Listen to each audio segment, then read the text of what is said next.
Hello, friends. This is Dr. Chris Curry speaking on behalf of the Alternative Realist.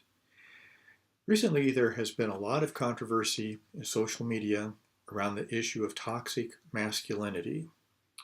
And I want to deal with that issue today to try to make it clear. What is toxic masculinity? What is its cause? What is its solution? So, the controversy really got kicked off in August of 2018. The American Psychological Association, the APA, came out with a guideline. It's called Guideline for Psychological Practice with Boys and Men. That was in August 2018. And then this year, 2019, January 13th, a Gillette commercial came out called We Believe the Best Men Can Be. It was a highly controversial commercial, and from the statistics that I've seen, most of the people who have seen that commercial don't like it. So we'll have to address that issue too. So let's go first with the Gillette commercial. And then we're going to get into a little bit more details on toxic masculinity, what it is, what its causes are, how to avoid it if possible. And this will not be the only video that I deal with these issues on. I will deal with these issues in future videos as well. But for today, let me just briefly say a few things about toxic masculinity. In light of the Gillette commercial in particular, the Gillette commercial is condemnatory of toxic masculinity, and rightly so, I think. But people who criticize the Gillette commercial say that it also is implicitly racist, that it has a subliminal message that says that the guys who are the really toxic masculinity people are white guys. So that there is a racism involved. They claim that there are certain scenes in the in the commercial that indicate that it's white guys who are mostly responsible for toxic masculinity, and that guys of other races have to correct the white guys because the white guys are out of control. Okay, now, so there seems to be, let's say that that's true. Let's say that there is that subliminal message in the Gillette commercial. Let's grant that for the sake of argument. I don't necessarily see it, but let's grant it for the sake of argument. That would mean then that the Gillette commercial has two messages. One is watch out for toxic masculinity, avoid toxic masculinity.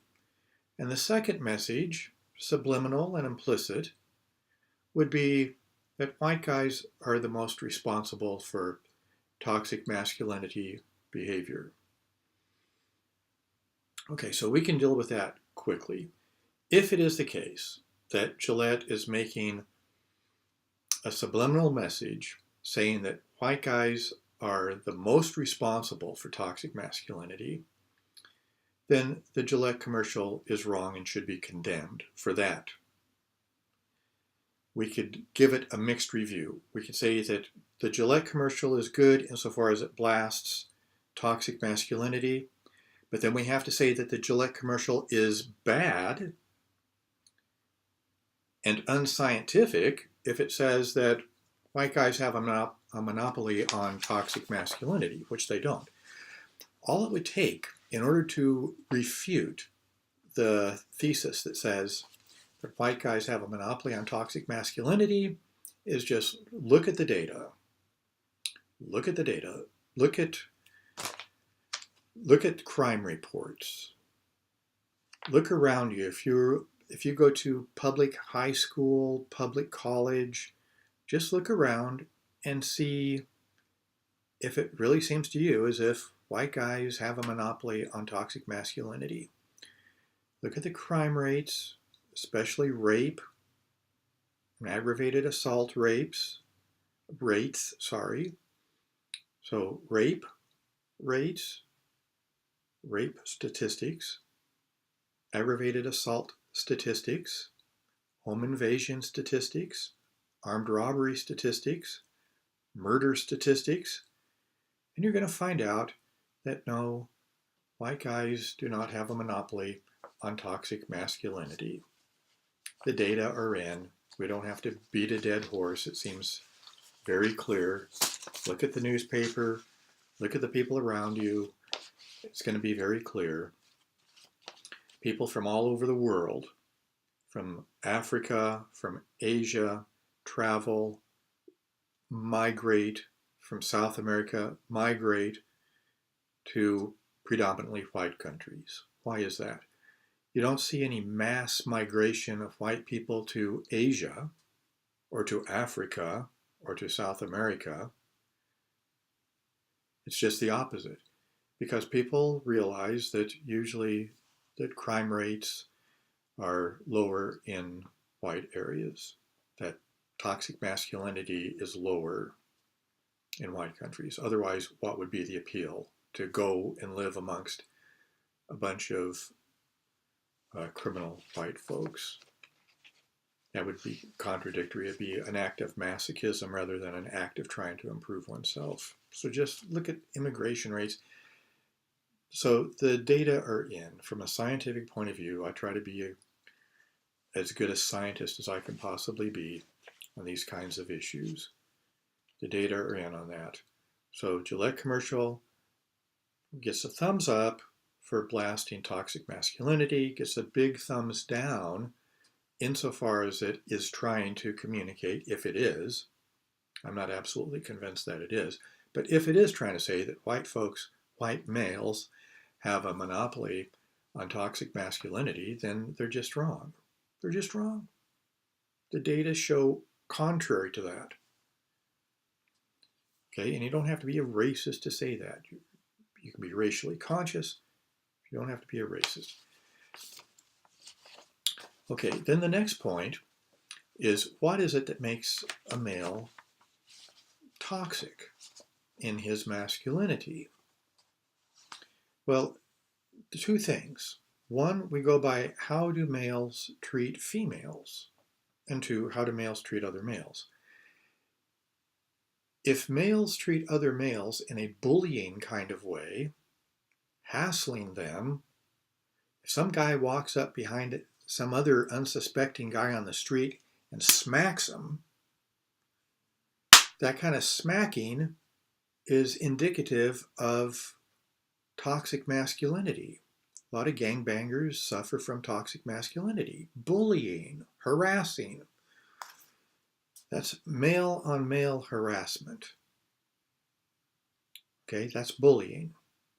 But then toxic masculinity, male behavior with regard to females, that would mean these are the guys who give cat calls to females, whistle at them, make derogatory statements to them. Anytime a guy has a low view of a woman, we can define toxic masculinity in this way with regard to women. Anytime a guy has a low regard for women, that a woman is just a bag of emotions, that she has no rationality, low regard for women, or that she's just a sex object, she's just a pleasure unit, then you have a low regard for women. Then you are toxic in your masculinity. So whistling, calling names, being what we used to call vulgar in front of women, pick up lines that are really vulgar, that's toxic masculinity. Okay, in a nutshell, that's what it's all about. You can be strong, but you don't have to be toxic in your masculinity. You don't have to be a bully, that's stupid, and you don't have to be harassing women, that's sexual harassment. And if women called guys on that every time, it would be good. Put guys in their place. That's a very important thing. So that's what we mean by toxic masculinity. White guys don't have a monopoly on it, but there's a lot of white guys who do suffer from toxic masculinity, I guarantee you. I see it all the time. I've been a university professor for a long time, and I've seen a lot of white guys who suffer from toxic masculinity. There's no doubt about it. But I've also seen blacks and Mexicans, Hispanics of all kinds, and Asians who suffer severely from toxic masculinity. No race, no ethnic group has a monopoly on toxic masculinity, even within what is called the white group. There's various ethnic groups, each one of which has its toxic masculine guys. There could be Irish, English, Germans, Italians, Spanish, Portuguese, Jews, all of them. Okay? Now the question is, where does that come from? Where do guys get this idea? Well, there's peer pressure and insecurity. If you're in a gang environment, a gang milieu, you're going to have guys around you telling you, oh, in order to be tough, you got to sneak up behind somebody and smack them. Cheap shot in the back, cheap shot in the head from behind. And in order to be initiated in many gangs, you have to rape a woman, kill her, and steal her car. That happens in California. I know of gangs where that happens. So you got to be toxic in your masculinity to be the gangbanger, to be a gangbanger, just to get in many cases. So where does it come from? It comes from insecurity. It comes from peer pressure. It also comes from worldview. There was a time in Western civilization where Western civilization was Christendom from the time of Constantine, roughly around 313 AD, up until maybe the mid-1500s, or at least, or at most, I should say, until the French Enlightenment and the French Revolution, 1789. 1789, the French revolutionaries actually had a program called the Anti-Christian Program, and we'll go into that in another video. But people's worldview changed. Instead of having a constructive worldview, they began having a destructive worldview, of worldview that does not honor human beings, that does not have a high view of human beings, the dignity of human beings, that doesn't respect, recognize and respect, promote and protect human rights. And examples of that would be materialism. People start buying into materialism, that all that a human being is just a bunch of atoms, just a bunch of matter and motion, and that's it. There is nothing dignified about a human being. So materialism. And two, relativism. Relativism. There are no ultimate standards for good and evil. No ultimate standards for truth and falsity. Truth and falsity is whatever you say it is. Good and evil are whatever you say that it is. You get to play God. So materialism and relativism. And three, hedonism. Hedonism means that you only go around once in life, so you might as well grab for all the gusto you can get. Pleasure. Hedonism means pleasurism. Go for all the pleasure you can get. Women are pleasure units, according to hedonism. The Marquis de Sade said he was one of the French Enlightenment thinkers who was around during the French Revolution. He said, every woman belongs to every man. A lot of guys believe that. Well, if you believe that and you're a guy, then you suffer from toxic masculinity. But these are three worldviews. Then there's this calculating pragmatism, that truth is whatever is expedient in the order of belief, and that goodness is whatever is expedient in the order of behavior. William James said that in his book on pragmatism. I have it up here somewhere. So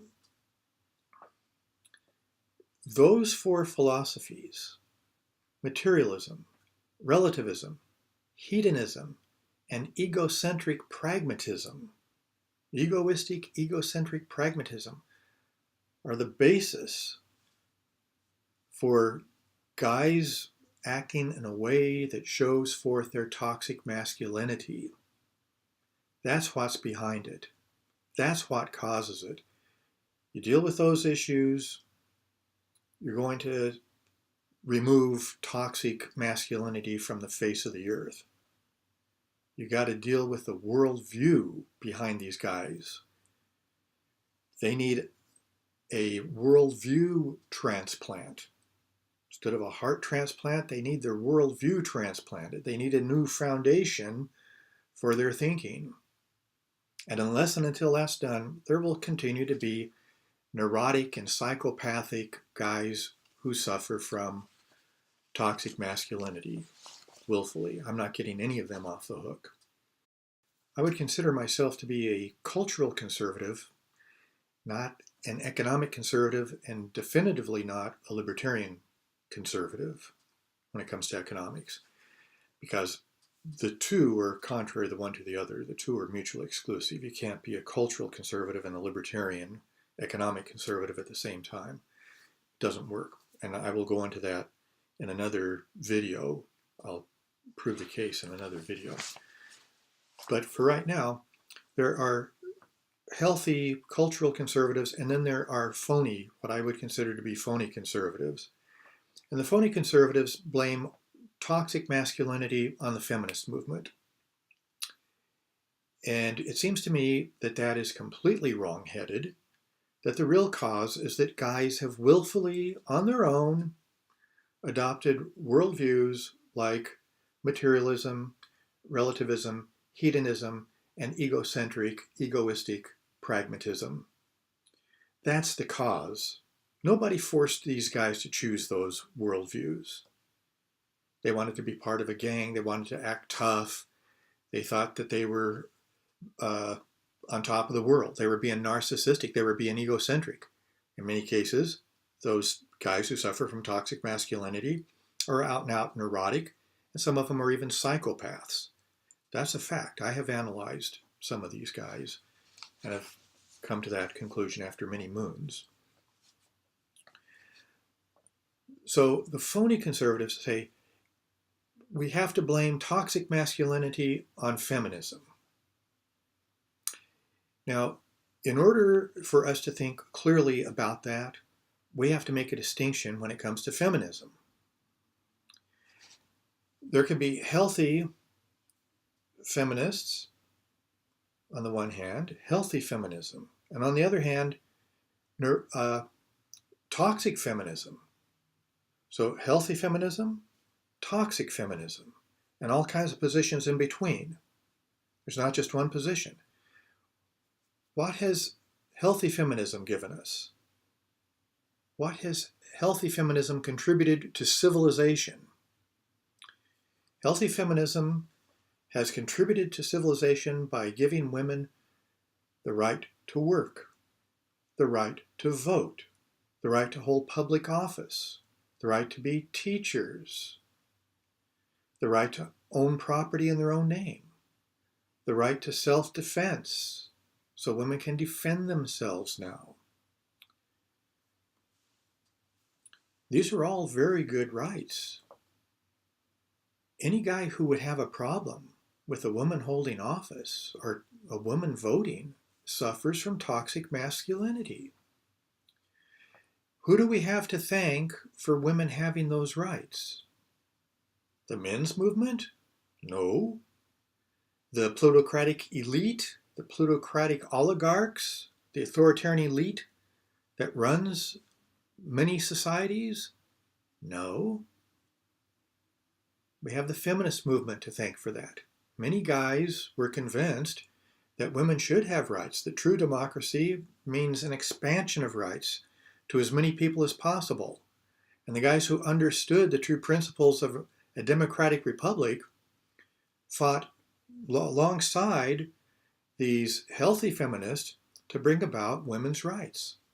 Women's rights are a good thing. If you have a daughter, if you have a sister, if you have a mother, if you have a girlfriend that has rights, you should be thankful that they have rights. It's good that they have rights. Very good. And we have the women's movement, the feminist movement, to thank for that. That's healthy feminism. Now, on the other side of the spectrum, see, we have healthy feminism, we have toxic feminism. With toxic feminism, there's two ideas in toxic feminism that makes toxic feminism toxic. Two things. One is the idea that white guys have a monopoly on toxic masculinity, that the biggest oppressors of women are white males. That's toxic doctrine number one of toxic feminism. Toxic doctrine number two of toxic feminism is that it's good for all women and girls to be sluts. That's toxic feminism. So those are the two most basic and the most destructive doctrines in all of toxic feminism. But we have to distinguish. In order to be rational, in order to be intellectual, in order to think rationally on these topics, to have a rational discussion on these topics, you have to make distinctions. So we make a distinction between healthy feminism and toxic feminism. And there's all kinds of positions in between. Just like we could make a distinction between healthy masculinism and toxic masculinism. Healthy masculinity and toxic masculinity, and all kinds of positions in between. So there's not one kind of masculinity, just toxic masculinity, and there's not just one kind of feminism, toxic feminism. No, there's healthy masculinism, healthy masculinity, and healthy feminism. Healthy feminism and truly healthy masculinism go together. They must always stand together. A guy who is truly masculine sees that healthy feminism is a good thing. And healthy feminists see that healthy masculinity is a good thing. The two go together. On the other hand, check this out. On the other hand, toxic feminism really does go with toxic masculinism. They promote each other. Some guy who is toxic in his masculinity is going to go for toxic feminists. They go together. Healthy masculinity and healthy feminism go together. Somebody who is healthy in his masculinity is not in the least bit intimidated or bothered by the healthy women's movement, but embraces it. There's nothing to fear. If you're confident in your masculinity, what have you got to fear? From women having the right to vote, from women holding public office, from women having the right to work, women having the right to own property in their own name, women having the right to self-defense, women having a right to drive. What can be wrong with that? No. Guys who are truly healthy in their masculinity embrace that. They think it's good that women have rights. And they know that those rights were not won easily. There were all kinds of demonstrations, all kinds of arrests.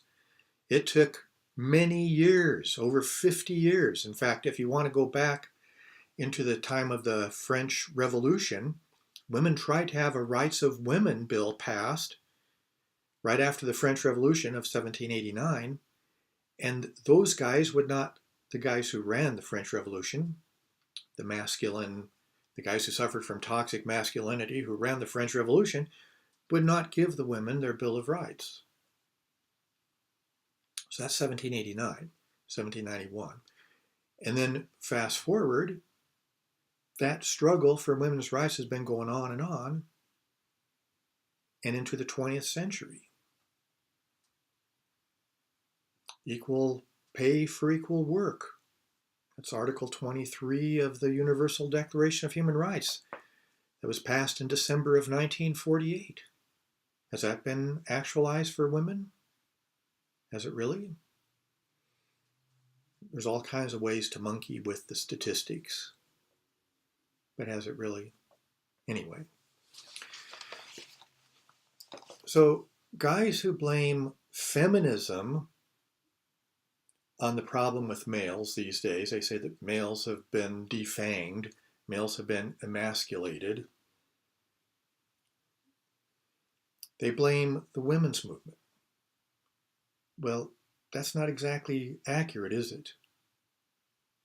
The women's movement cannot make a guy unmasculine.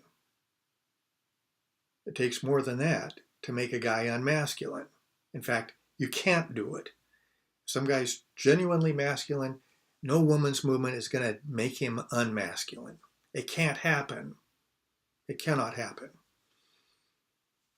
So to blame the women's movement is to be guilty, these phony conservatives, what I call phony conservatives,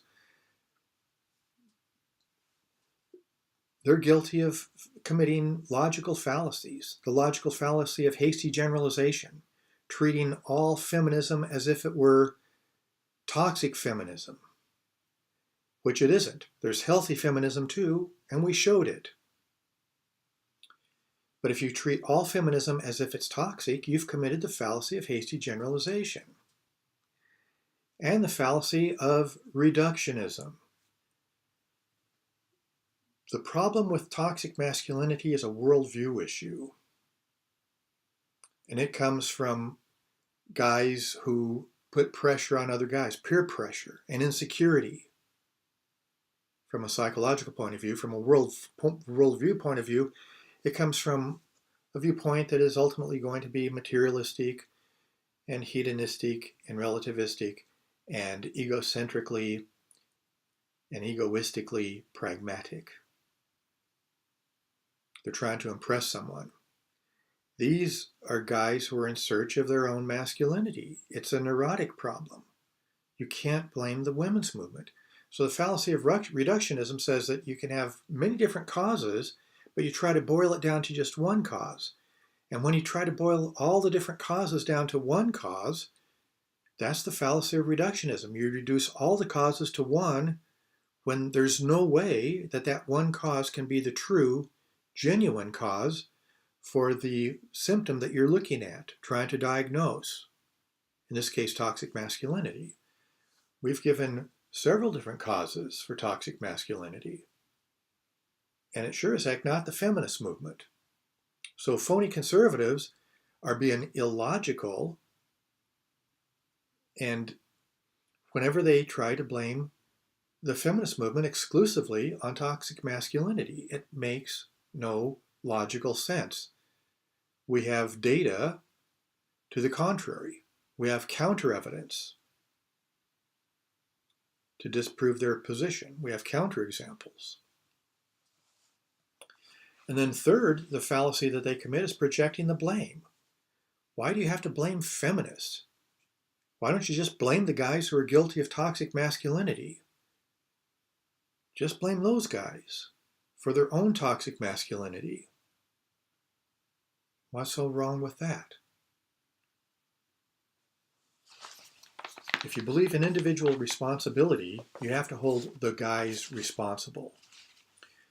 You know, one good thing about that Gillette commercial is that it did say men need to hold men accountable. That's a good idea. Men need to call men. If men are acting with toxic masculinity with other men, being bullies, being harassing other guys, guys have to stop them from doing that. Men need to stop them. And if you're with a group the guys, and some guy is whistling at girls and making these vulgar remarks to them, pickup lines that are ridiculous, and regarding the women as just sex objects, you got to call the guys on that. Men need to hold men responsible, hold them accountable. Don't go blaming the feminist movement. That's ridiculous. So, if you suffer from toxic masculinity, what should you do? A lot of guys suffer from toxic masculinity because they've been told the wrong things about what you need to do to be masculine. What are some of the examples? Just think off the top of your head. I've heard guys say, I smoke cigars. That makes me tough. That makes me masculine. Smoking cigars. Or watching football. Watching any kind of semi-violent sport. Watching MMA. Watching boxing. This makes me masculine. No, it doesn't. Because gay guys can watch that. And women can watch that. Women can smoke cigars and watch those programs. Watch football. That doesn't make them masculine. Or joining the Marines. If I join the Marines, I will become masculine. No. No, women can join the military as well. No, it's not smoking cigars. It's not watching sports. It's not about joining the military or joining the football team or going hunting. A lot of guys think going hunting is going to make me masculine, or wearing my baseball cap. No, none of those make it. Going to the gym, no, that's not going to make you masculine. If you're not already masculine, those things aren't going to make you masculine. Masculinity is an attitude. Masculinity is based on a worldview that says, I hold a high view of women. Women are not sex objects. They're not pleasure units. They're not toys. They're not just a bag of emotions. They're not Barbie dolls incarnate. That's not what women are. Women are rational beings with dignity and with rights, and they should not be abused. That's a starting point. You know, recently on the Alex Jones show, he was bragging about having affairs with 250 women before he was 16. This is not a masculine statement. He wants to show the world that he's not gay when he says that. Well, why does he have to even show the world that he's not gay? Does he have to show himself that he's not? Normally, from a psychological point of view, somebody who makes a statement like that is trying to mask their gayness. Is that what Alex Jones is trying to do? Perhaps. So, being with a whole bunch of different women is not going to make you masculine. Being with a whole bunch of different women may be indicative that you're trying to find your masculinity, that you don't want to admit to yourself that you're gay. And in order to try to convince yourself that you're not gay, you hang out with women. You try to have sexual relations with women. Well, here's a news flash for you. A lot of guys who have come out as gay have been married. They've been with many women. They have kids. They have many kids. But they're still gay.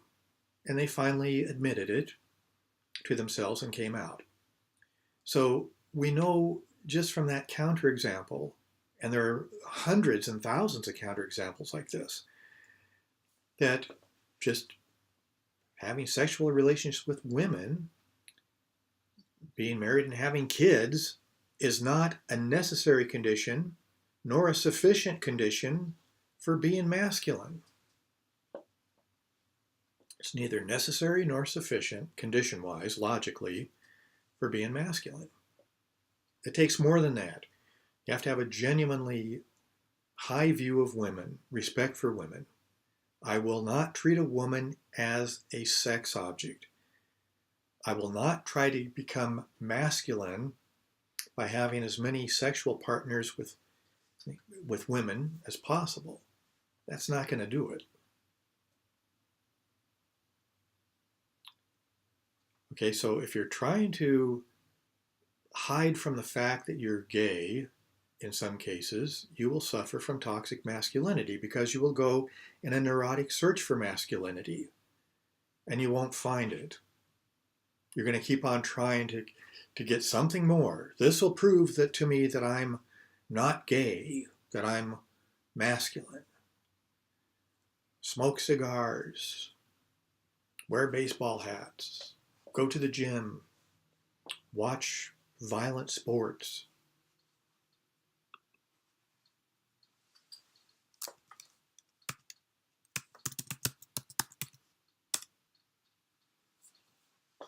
Those kinds of things will, some people think that those things will convince themselves that they are masculine. It's not going to work. So one of the best things that you can do to be masculine is to have a high view of women. Now, there may be women out there who have a low view of themselves, who have become sluts. Sometimes it's difficult to have a high view of them, but you can have a view of them for what they could be, for what they should be. There's a difference between the way things are and the way things should be.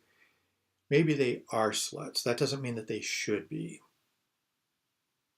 But only by changing our attitudes toward women, for society as a whole, that will improve masculinity as a whole.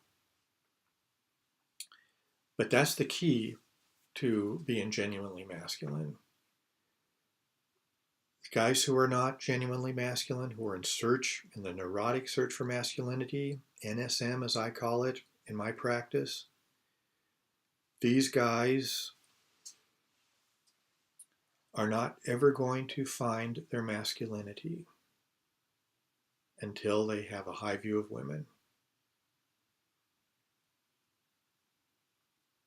And they're basically misogynists. Misogynists are guys who hate women.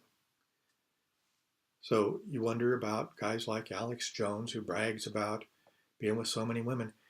Does he hate women? He can't hang on to one. He can't cherish one. He's incapable of cherishing one. So he's got to treat all the others as if they're pleasure units for him. Very egocentric, very narcissistic. So I don't mean to get on Alex Jones's case, but there's a lot of guys like him, a lot of guys in professional football and basketball, and boxing, who make the same kinds of claims as Alex Jones. He doesn't have a monopoly on those kinds of claims. A lot of guys in acting make these kinds of claims. And you have to wonder about their masculinity. Just by virtue of making those claims, they do suffer from toxic masculinity more or less. And like I said, in some cases, toxic masculinity, as a rule, is neurotic. And in some cases, it can actually become psychopathic. I've come across several like that as I've been involved in counseling over the decades. Anyway, this is my summary. This is my take on the discussion going on with toxic masculinity. I've tried to show a couple of things here. We've made distinctions. With the Gillette commercial, we made a distinction between the message that says, avoid toxic masculinity. That's good. But if it has this subliminal message that says, white guys have a monopoly on toxic masculinity, well, that's just patently false. That's blatantly false. We can easily show that that's not true. And then we made a distinction between toxic feminism and healthy feminism. Healthy feminism is good. And a distinction between toxic masculinity and toxic masculinism and healthy masculinity and healthy masculinism. We try to show the causes, basic psychological and worldview causes for people who suffer from toxic masculinity, to account for why they suffer from toxic masculinity. And then we try to show what is toxic masculinity and how can somebody have healthy masculinity. Healthy masculinity really does come down to a worldview issue and an attitudinal issue. Do you have a high view of women? And we'll go into these issues as we come up with other videos. But I think that the summary that I've given right now probably covers the issues that needed to be covered. I've never seen anyone cover these issues like this before. I've seen Jordan Peterson try to deal with the issue, Greg Gutfeld from Fox News, who are some of the other guys who've tried to deal with this. Ben Shapiro. So some of these other guys have tried to deal with it. They have not made the distinctions that I've made. They haven't had the logical clarity that I've tried to present in this video. And I'm hoping that the clarity that I am bringing to the discussion will help further the discussion in a very constructive way, not in a destructive way.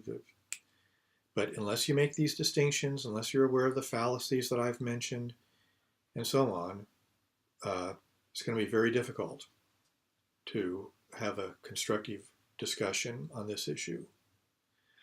Okay, friends, if you like what you've seen here, if you like what you heard, stay tuned. We're going to be giving more videos. Give us a thumbs up and please contribute. And once again, this is Dr. Chris Curry for The Alternative Realist, and we'll see you on the next video. Hang in there.